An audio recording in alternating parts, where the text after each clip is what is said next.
Assalamualaikum warahmatullahi wabarakatuh.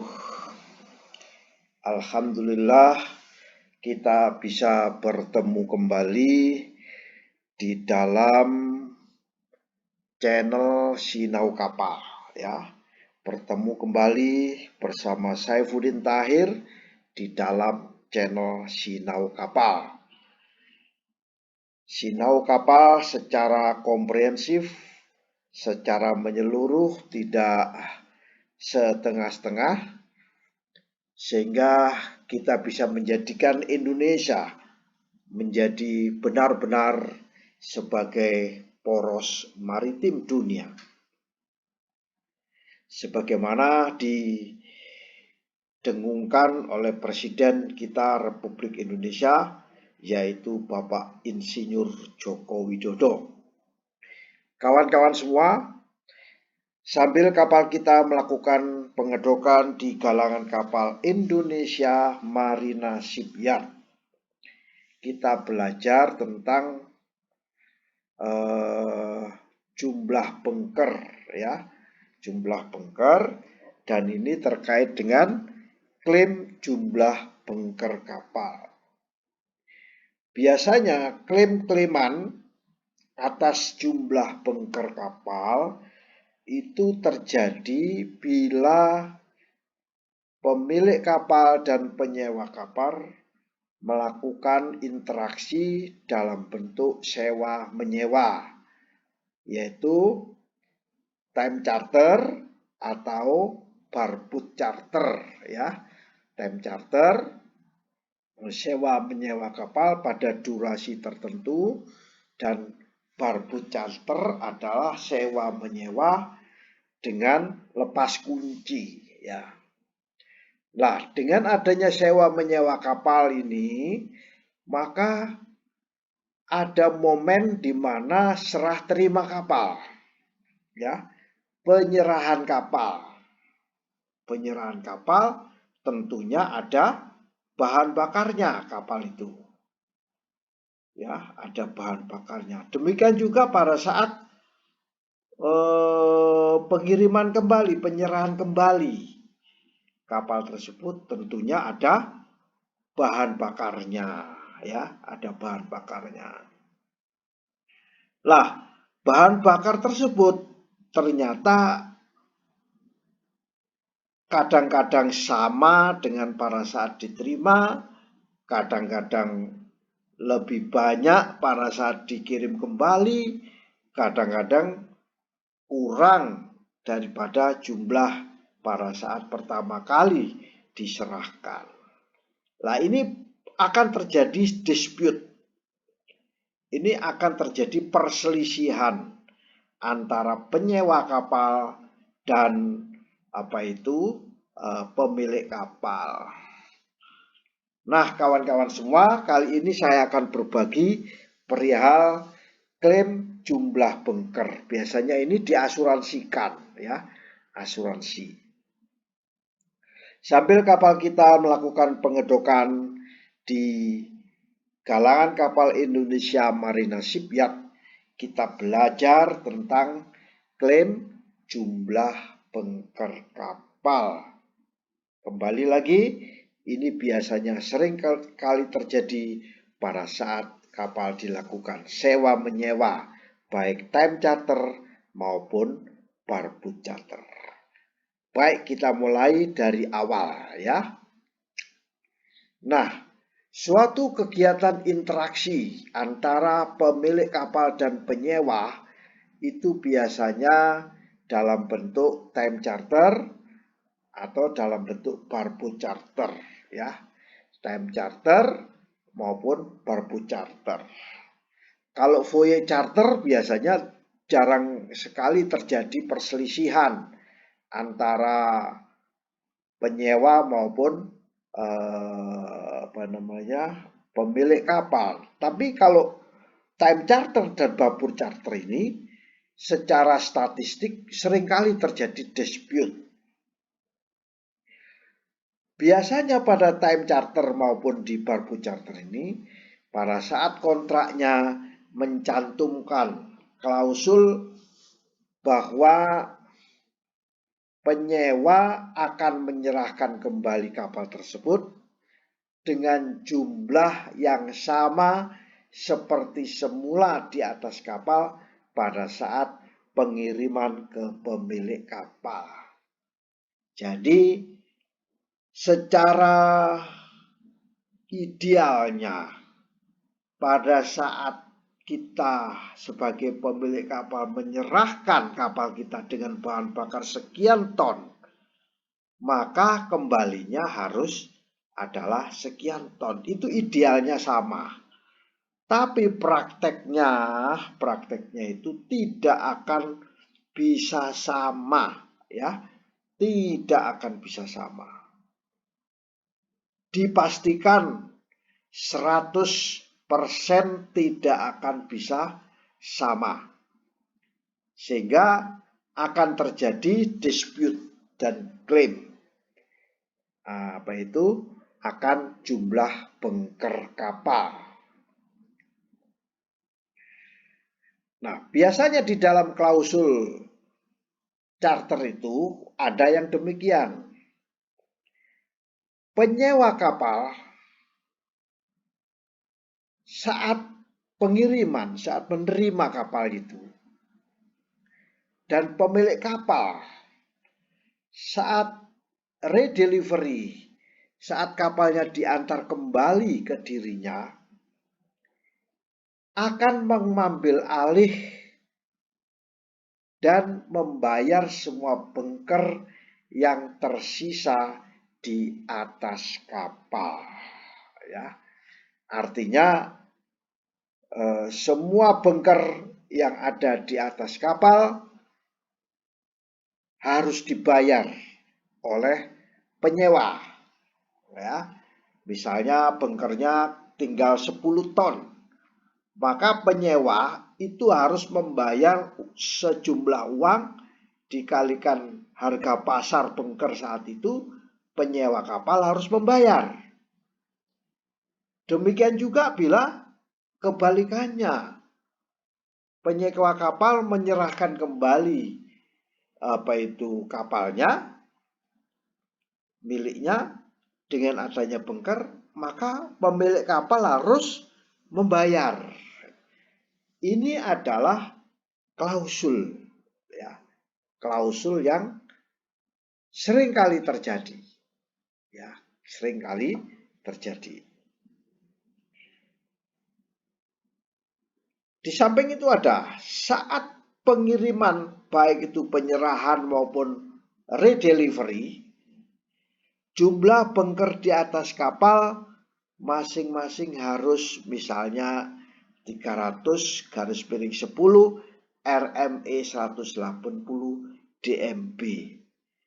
Jenisnya, kualitasnya harus seperti itu. Jumlahnya seperti itu, ya.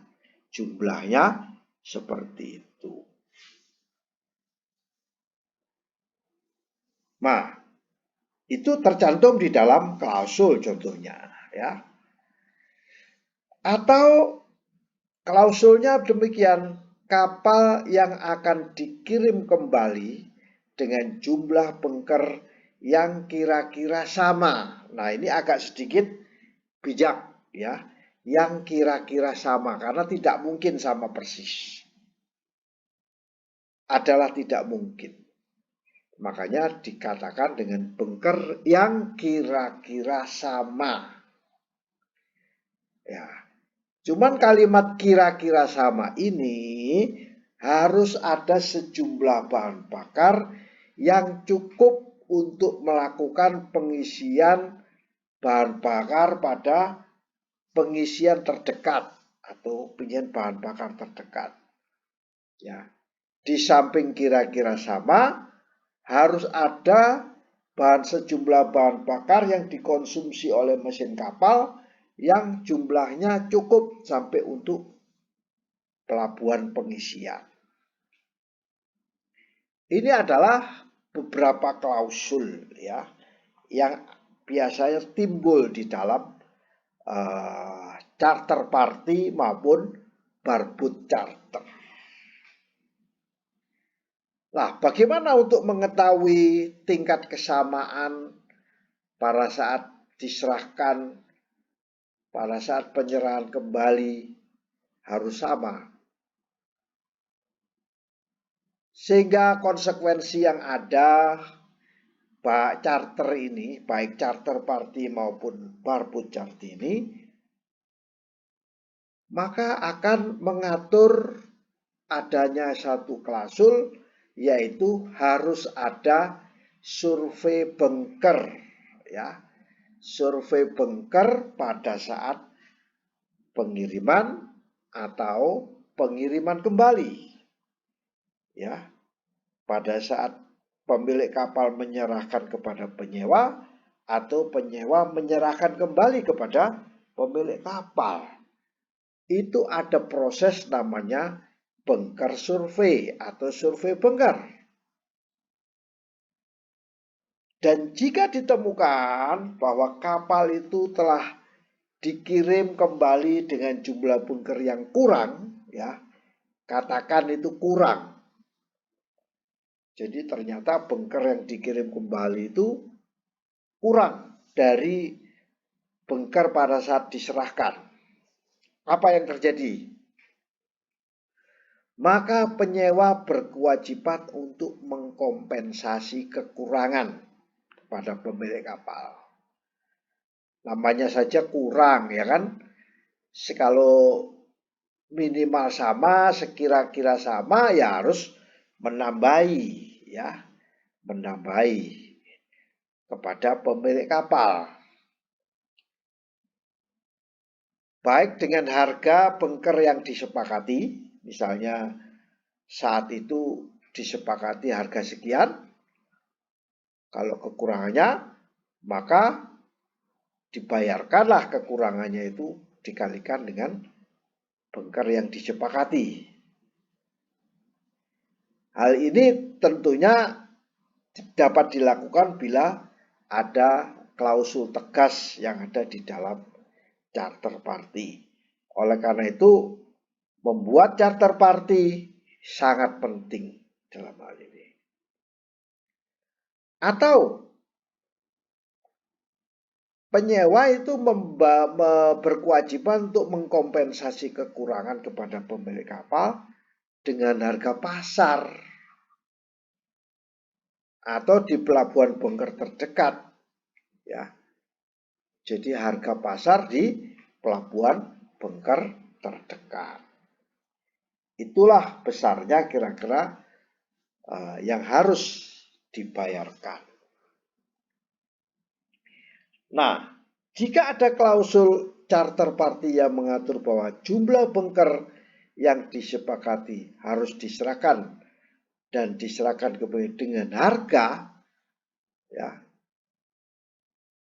harga, maka biasanya penyewa kapal dapat memutuskan jika harga yang disepakati itu jauh lebih tinggi, ya, harga yang disepakati itu jauh lebih tinggi daripada harga pasar. Jadi harus pemilik kapal akan ada pembicaraan tersendiri. Demikian juga kalau jumlahnya dengan jumlah yang lebih besar daripada yang ada di atas kapal pada saat penyerahan, maka selisih, ya, selisih daripada besarnya jumlah bunker maupun harga jumlah bunker itu yang harus dibayarkan, ya, yang harus dibayarkan. Tentunya harus melalui survei. Survei pertama sekian, survei yang kedua penyerahan sekian. Ternyata ada selisih, maka selisihnya itulah yang harus dikalikan, ya. Baik kawan-kawan semua, cuman ada satu hal yang perlu saya sampaikan di sini, bahwa pemilik kapal itu tidak terikat untuk menerima pengiriman dalam jumlah yang lebih besar, atau tidak terikat dengan membayar harga yang lebih tinggi yang disepakati untuk kelebihan jumlah. Artinya apa? Ya sebenarnya penyewa kapal harus memperkirakan kira-kira sama, karena pemilik kapal secara mostly sebagian besar itu tidak terikat harus membayar jumlah bahan bakar yang dalam jumlah yang besar atau nominal yang besar. Itulah kira-kira sharing tentang klaim bunker, dan ini bisa menjadi lingkup daripada asuransi kapal, ya, asuransi kapal. Semoga sharing singkat ini bisa bermanfaat bagi kita semua sambil kapal kita melakukan pengedokan di galangan kapal Indonesia Marina Shipyard. Kita belajar tentang klaim jumlah bunker kapal. Semoga sharing yang singkat ini bisa bermanfaat bagi kita semua. Wallahul muwaffiq ila aqwamit thoriq. Wassalamualaikum warahmatullahi wabarakatuh.